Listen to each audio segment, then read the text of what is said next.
Hello everyone, Bryant Dillon here for Fanbase Press. We're at Comic-Con 2019 once again, and I'm back at Dark Horse booth, which is one of my favorite places to be, and I'm here with Gabriel Hardman, one of my favorite comic creators to talk to. Gabriel, we're talking about Aliens Dust to Dust, which you've just had a signing for, well, first off, as many people who have watched know, I'm a huge Aliens fan, so it's really exciting to talk to you about this, and what I'd like to start is essentially where it started. How did this come together? Was it something that you were always interested in telling an alien story? Were you asked to do this, or was it some sort of idea that came from somewhere else? I was always interested in doing an aliens book. I mean, Karina, my wife Karina Becco, and I have worked on multiple other properties, and Alien was one of those books or one of those things that I've always wanted to approach and had never quite had the chance to. And actually, I mean, the literal way it came together was I think I had done a Star Trek short story, and when I finished the Star Trek short story, I said, "All right, that's it. Those are all the things. Oh, those are all the licensed properties that I would be interested in, right? Except for aliens, right?" And I said that on Twitter. And then with the next morning, I just got an email from Randy at Dark Horse. It was like, "Okay, so you want to do an aliens book?"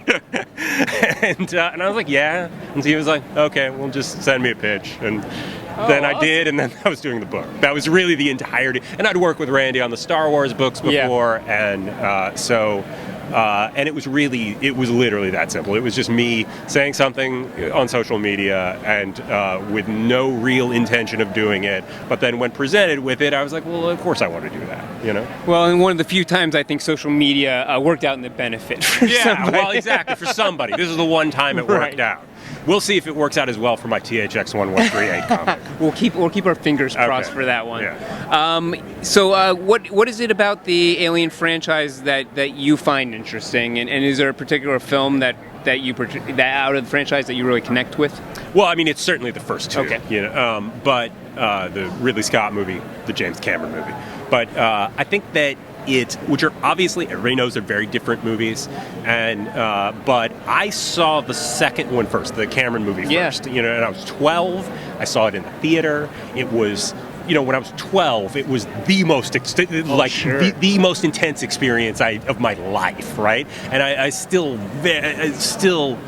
have very clear memories of walking out of that theater, and I wanted to, with Dust to Dust, I wanted to do a book that felt as intense as I felt as a kid when I saw that movie. So basically, I mean, the protagonist of the book is a 12-year-old kid, and I put those those feelings of horror and existential dread directly into the book. And just in case people are unfamiliar, can you talk a little bit more about the premise of the book? It's basically it's a very straightforward book in a way on the surface about a kid and his mom who are in the center of an alien invasion, a xenomorph invasion, right. On a colony that had. That's a little bit more developed than some of the others we've seen, but it's very point of view driven. It's a story from the point of view of this kid, not a story from the point of view of a parent about a kid, right? That's not a story I'm interested in at all, right? What a story I'm interested in is something that we often don't see, which is something where you talk about how powerless you are as a kid, and how he's basically thrust into this situation, and while no one in this story has that much control over their world, he has essentially none, and over the course of the story has to rise up and find some of that. And you talked about how you wanted it to feel like that I guess wild train ride that Cameron had, and I feel like the pacing of this book totally follows that. how do you approach that as a writer and an artist? Because obviously, showing it on screen, you can control the pacing for the viewer. Yeah, it's much different in sort of the sequential art form. It is, but there is still there are a lot of ways that you can still control it, even if a reader can take however long they want with each panel. But this is the kind of book that you could only do if you're writing and drawing it. Okay. If you're writing and drawing it, like if. I wouldn't write this book for somebody else to draw, because so much of it is carried by the visuals and by the visual storytelling of it, that it's going way out on a limb. You couldn't, it would be difficult to ask somebody else to do this.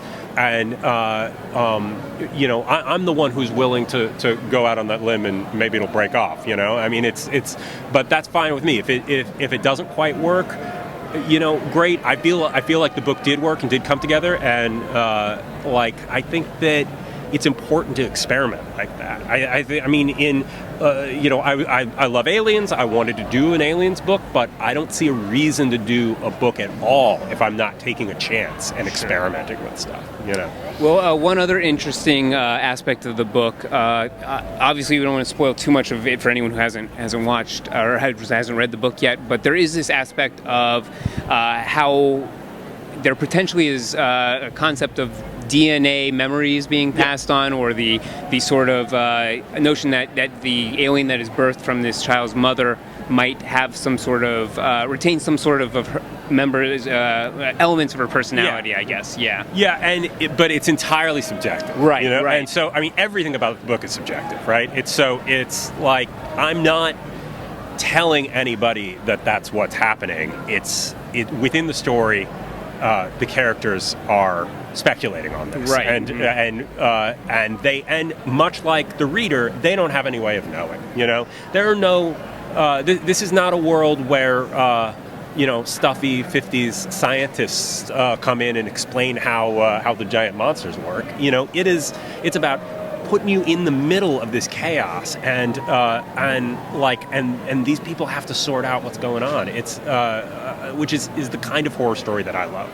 And what I think is really interesting about that, given what you've talked about today on this interview, is now I kind of want to reread the book, thinking about all right, maybe this is all through the child's point of view, and how much of this is the exaggeration of the reality of the situation, and him interpreting the alien as having some sort of connection to his mother. Everything is subjective, like that. I mean, it's and that's part of what the intention is by not having there's not narration, there's nothing third person about this that is saying this is exactly what's going on. It's all about point of view.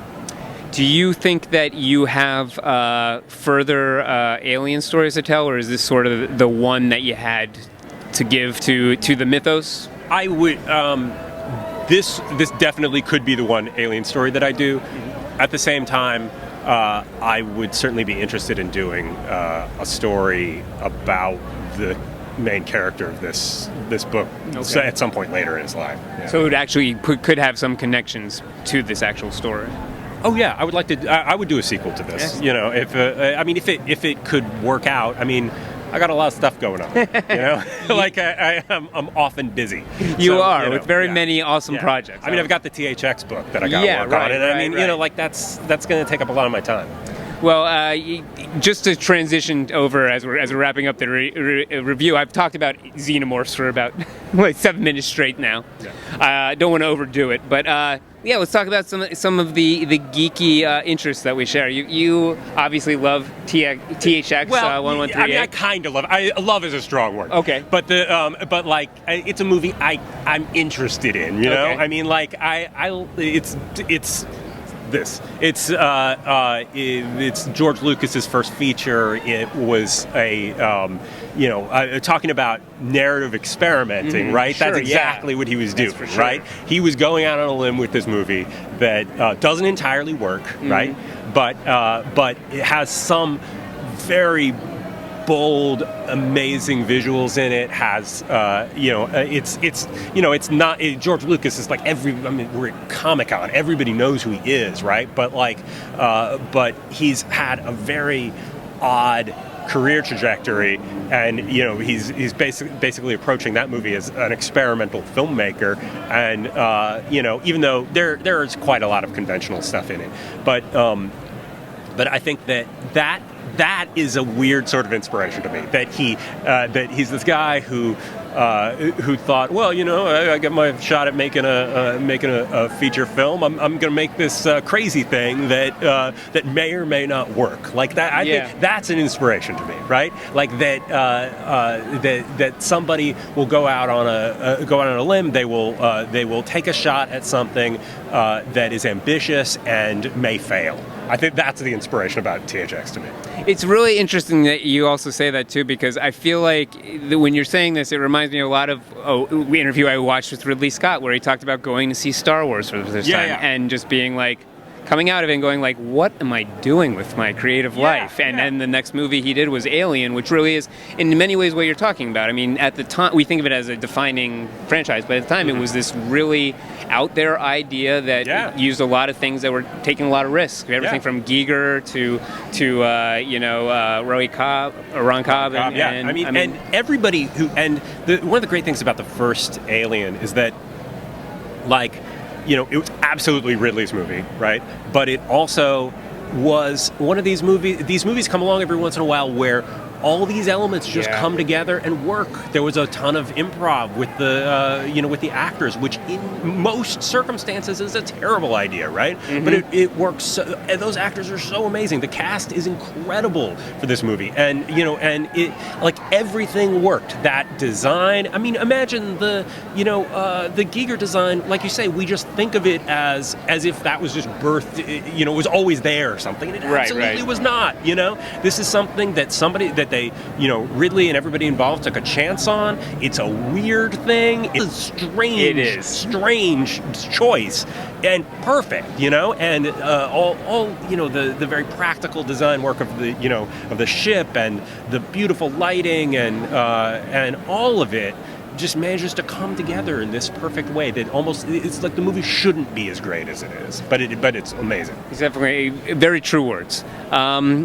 So let's wrap up by just giving a little more weirdness to our readers to check out. Are there any other things you should suggest? Obviously, not the THX book that I'm working on. That should totally be in there. Because that was the last thing that I was excited. The last licensed property that I was excited about. I guess, I tweeted about it, and then George Lucas was interested, and so he was walking Comic-Con floor, and he's like, Gabriel, I saw your tweet. Yeah. I would like it if that just was the continuing path of your career. Is you tweet what you want to do. Yeah, exactly, and then it just happens. Yeah. As far as other stuff, like, there are multiple projects that are happening, and none of them have been announced. None of them you can talk about yet. Yeah. So any past works that people might have not checked out that you would be like, hey, definitely this. If you saw or if you read Aliens, Dust to Dust, and if you read this book, go look for my one shot from Image called The Belfry. It's a crazy horror book it's just a single issue one shot, and it's kind of a violent, crazy book, but people, it did well. People liked it, but you can still get it on Comixology, and but like. I think that, obviously also, look for our Image book, Invisible Republic, and Karina and I did Green Lantern Earth 1, which was just nominated for an Eisner. Eisner-nominated, Eisner losing Green Lantern Earth 1, and hopefully we will have things that we can announce in the future. Excellent. Well, we'll definitely talk to you about them when you can talk about them. Okay. For now, if people aren't here at the convention, where can they find your work online? Mostly it's me on Twitter, Gabriel Hardman on Twitter, and Gabriel Hardman Art on Instagram. Excellent. Well, thank you for talking to me today, Gabriel. I really appreciate it. Absolutely. And once again, this has been Bryant here for Comic-Con 2019. If you want to check out more interviews like this one, go to fanbasepress.com.